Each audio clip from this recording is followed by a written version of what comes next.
වැව් විවුරේ තාරාවියගේ බිත්තර එකින් එක පිපිරෙන්න පටන් ගත්තා.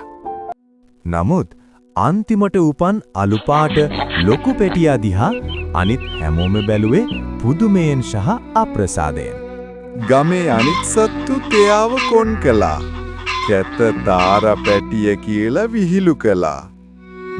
අනිත් අයගේ විහිළු ඉවසන්න බැරිම තැන අලු පැටියා තනියම කැලේට ගියා.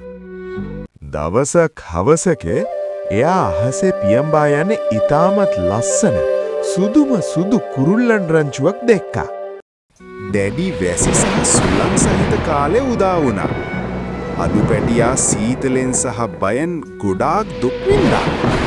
කාලය ගෙවි ගියා. වැසි කාලය අවසන් වී ලස්සන වසන්තය උදා වුණා. දවසක් ඌ වැවේ නිල් වතුර දෙස බලද්දී තමන්ගේම රූපය දැකලා පුදුම වුණා.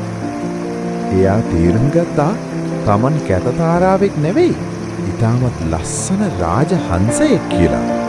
අවසානයේ එයා තමන්ගේම වර්ගයේ අලුත් යාළුවන් සමග සතුටින් පියඹා ගියා.